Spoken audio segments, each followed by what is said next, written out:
Halo, salam satu data. Sore ini saya akan memberikan informasi terkait pendataan tenaga non-ASN. Nah, ini adalah informasi yang mungkin banyak yang bertanya terkait informasi surat edaran dari Menpan ya. Jadi hari ini saya akan membahas terkait pendataan non-ASN. Nah, di sini mungkin teman-teman ketika itu sudah mendapat informasi bahwa terdapat edaran untuk pendataan tenaga non-ASN di lingkungan instansi pemerintah. Nah, ini kurang lebih di sini adalah contoh dari file Excel yang diminta ketika itu ya. Jadi teman-teman mungkin sudah pernah diminta atau mungkin dari BKD setempat sudah memberikan informasi terkait pendataan tenaga non-ASN. Nah, ini kemudian ditindaklanjuti oleh teman-teman dari BKN ya. Jadi ini adalah surat edaran dari Menpan yang kemudian ditindaklanjuti oleh teman-teman PKN dengan menghadirkan sebuah aplikasi pendataan tenaga non-ASN. Nah, kurang lebih ini adalah situsnya gitu ya. Alamatnya kurang lebih adalah seperti ini. Nanti akan saya bahas lebih detail. Nah, kemudian kalau teman-teman lihat di sini, teman-teman akan melihat atau menemukan bahwa ini ada format yang dimana di sini ada nomor NIK tenaga non ASN atau ex tenaga honorer K2, THK2 ya, kemudian nomor KK, kemudian status ex THK2, nama lengkap tanpa gelar, kode lokasi dan lain-lain ya. Ini sangat cukup detail gitu ya saat ini. Kemudian ini terkait riwayat kontrak kerja tenaga non ASN dan ex THK2. Ini juga ada ininya, ada metode pembayarannya di sini ya. Karena seperti disampaikan oleh teman-teman BKN, yang bisa dipakai atau digunakan dan dimasukkan itu adalah pembayaran itu menggunakan kode 51 atau belanja pegawai ya. Jadi yang dihitung itu adalah yang pembayarannya menggunakan kode 51 atau belanja pegawai ya. Jadi ini akan saya bahas sekilas. Nah, kemudian ini adalah persyaratan ya. Jadi ini persyaratan, ini adalah berdasarkan surat dari Menpan kemarin. Yang pertama adalah berstatus sebagai tenaga honorer kategori 2, THK2 yang terdaftar dalam database BKN. Nah, ini ada di database BKN itu terakhir tahun 2013 ya. Ketika itu BKN melakukan pendataan, kemudian sampai sekarang tidak ada update lagi. Kemudian yang kedua adalah pegawai non-ASN yang bekerja pada instansi pemerintah. Pembayaran langsung menggunakan APBN atau instansi pusat atau APBD instansi daerah, bukan melalui mekanisme pengadaan barang jasa individu ataupun pihak ketiga ya. Bukan kode 52 PBJ atau 53 ya. Kemudian yang kedua adalah diangkat paling rendah oleh pimpinan unit kerja. Pimpinan unit kerja setempat telah bekerja paling singkat selama 1 tahun pada tanggal 31 Desember 2021. Jadi cut off-nya berdasarkan tahun kemarin itu adalah maksimal setahun ya.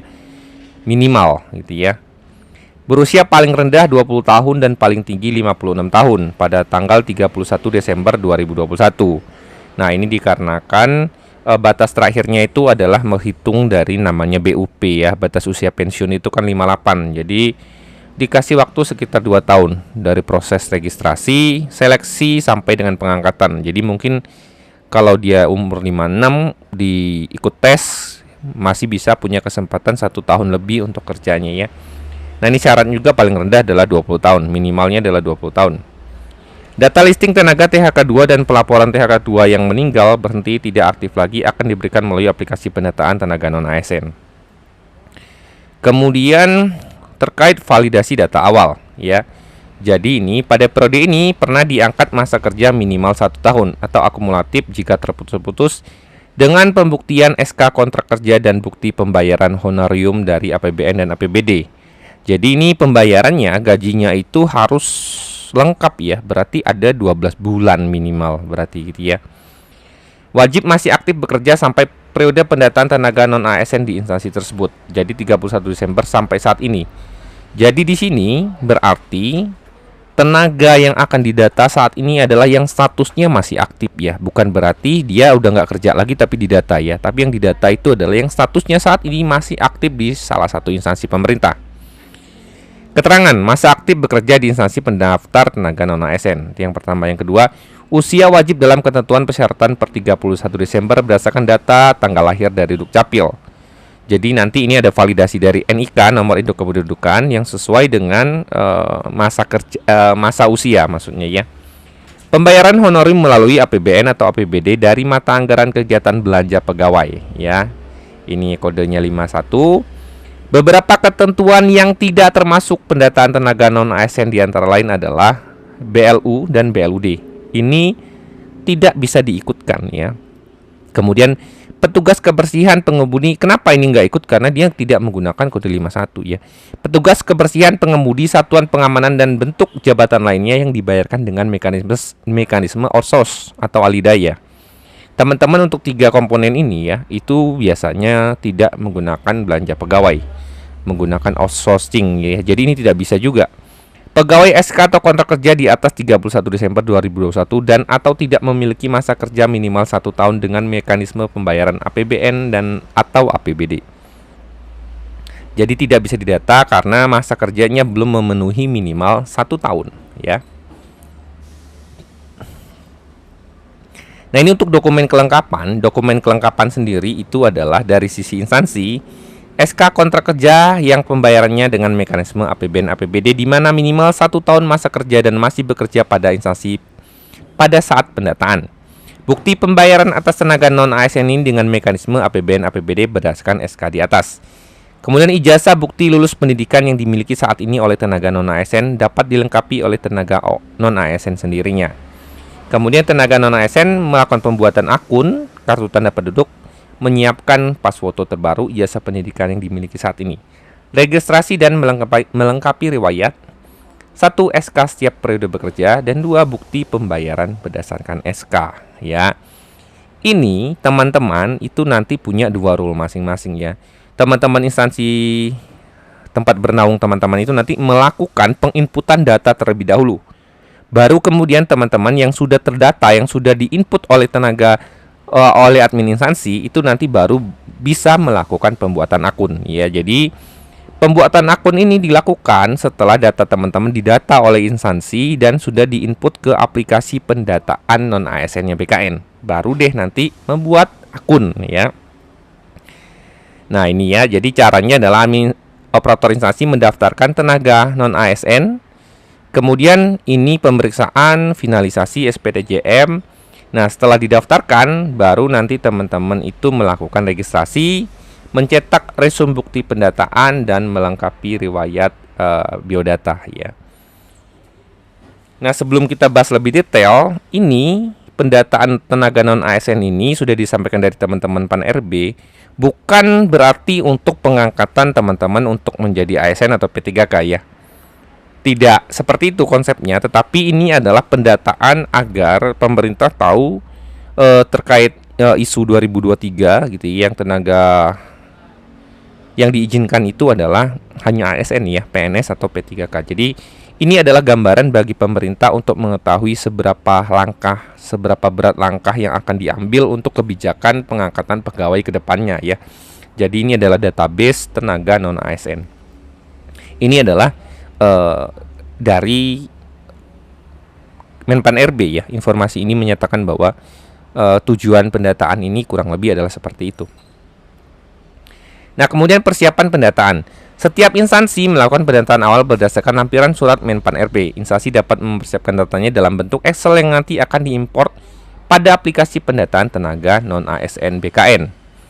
Data tenaga non-ASN yang diinput oleh operator instansi adalah, nah ini ya, ini seperti kurang lebih file Excel ini sebenarnya ya.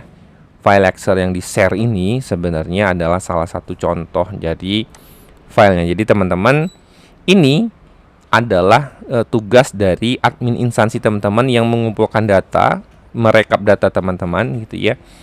Yang mana dia harus melampirkan atau mengisi biodatanya, kurang lebih ini yang diisi ya. Item-item yang diisi ini. Kemudian adalah pengisian data riwayat tenaga non-ASN dapat dilengkapi oleh admin instansi dengan mengimpor Excel. Kemudian operator instansi dengan melakukan inputan manual ya. Kemudian tenaga non-ASN dengan melakukan inputan melalui akun masing-masing. Ini bisa dilakukan ketika yang ketiga ini adalah ketika admin atau operator sudah menginput terlebih dahulu ya. Jadi teman-teman tidak bisa melakukan inputan sebelum data teman-teman diinput oleh admin atau oleh operator instansi. Nah, ini adalah data riwayatnya ya. Jadi sini teman-teman perlu menyiapkan dokumen SK dan file bukti pembayaran honorarium ya. Honorarium. Nah, pendataan ini sendiri akan ditunggu atau dikasih timeline oleh BKN itu kurang lebih adalah sampai dengan akhir Oktober 2022 ya. Jadi teman-teman yang memang memenuhi syarat itu dapat melakukan pendataan tenaga non ASN. Jadi silakan konfirmasi atau jika ingin detail menghubungi admin instansi masing-masing terkait apakah saya termasuk atau bisa didaftarkan sebagai calon tenaga non ASN ya. Jadi yang memenuhi syarat. Nah, ini adalah penjelasan terkait pendataan tenaga non ASN. Nah, kemudian kalau teman-teman lihat di sini ada FAQ-nya ya. Jadi ada pertanyaan yang sering disampaikan oleh teman-teman terkait pendataan tenaga non ASN ya. Ini adalah apakah aplikasi pendataan, siapa saja tenaga non ASN gitu ya. Adalah tenaga honor THK 2 ya yang terdapat pada database nasional BKN dan pegawai non ASN yang telah bekerja pada instansi pemerintah gitu ya. Kemudian ini ada syarat daftar. Kemudian teman-teman bisa lihat pembuatan akun. Nah, ini banyak ya. Ini nanti tapi ya saya hanya menjelaskan saja sekilas. Nah, ini dokumen apa saja yang perlu teman-teman persiapkan gitu ya. Kemudian di sini juga ada buku petunjuk pendaftaran pendataan non ASN ya. Ini juga nanti ini teman-teman lakukannya nanti. Saya hanya kasih sekilas saja yang harus teman-teman lakukan. Jadi nanti teman-teman itu akan melakukan pembuatan akun ya. Jadi ada pembuatan akun, teman-teman harus login. Nah, ini seperti ketika teman-teman mendaftar di SSCAN ya. SSCASN untuk BKN pendaftaran CPNS ya, sama kurang lebih. Nah, di sini yang perlu teman-teman perhatikan adalah sebelum melaporkan data diri dan selanjutnya disebut mendaftar tenaga honor non ASN pada pendataan tenaga non ASN 2002, pastikan telah mempersiapkan dokumen-dokumen yang dibutuhkan. Dokumen tersebut terdiri dari kartu tanda penduduk atau surat keterangan dari Dinas Kependudukan dan Catatan Sipil. Ya nih, karena mendaftarnya itu terintegrasi dengan nomor NIK Dukcapil ya. Kartu keluarga, ijazah, pas foto, swafoto atau selfie, surat keputusan jabatan dan SK dan surat bukti pembayaran gaji menggunakan APBN atau APBD yang dibahas tadi ya. Yang menggunakan kode mata anggaran keuangan adalah 51 atau belanja pegawai. Nah, ini tata caranya juga ada, nanti teman-teman silakan lihat. Jadi kurang lebih saya mau menyampaikan kepada teman-teman bahwa edaran ini ya, edaran yang dari Menpan RB itu ditindaklanjuti oleh teman-teman BKN dengan menghadirkan aplikasi pendataan non ASN. Nah, pendataan non ASN ini syaratnya tadi sudah saya sampaikan ya. Ketika teman-teman sudah memenuhi syarat yang di sini, teman-teman silakan koordinasi dengan instansi masing-masing ya, admin atau operator instansi masing-masing, agar diusulkan melalui aplikasi pendataan non ASN. Nah, aplikasi pendataan non ASN ini finalisasinya itu kurang lebih di akhir Oktober 2022. Jadi nanti teman-teman pastikan membaca syaratnya, juknisnya, dan pastikan jika memang syaratnya memenuhi, silakan ajukan diri atau bertanya terkait informasi lebih lanjut dengan admin instansi masing-masing ya. Jadi mekanismenya adalah saat ini teman-teman didata oleh admin instansi, kemudian admin instansi mendaftarkan akun teman-teman, mendaftarkan data teman-teman ke aplikasi BKN, kemudian setelah finalisasi oleh instansi, teman-teman baru bisa membuat akun. Nah, baru mencetak akun nantinya ya. Jadi alurnya sebenarnya juga sudah dibahas di buku ya, di alur panduan. Nah, ini juga sudah dibahas juga di alur panduan, atau di sini juga dibahas ya sebenarnya ya. Jadi nanti teman-teman itu baru bisa melakukan pembuatan akun setelah administrasi melakukan finalisasi. Jadi ini sekitar akhir Oktober 2022. Semoga informasi ini bermanfaat bagi teman-teman. Silakan dipantau terus untuk informasi yang lebih lanjut. Salam satu data.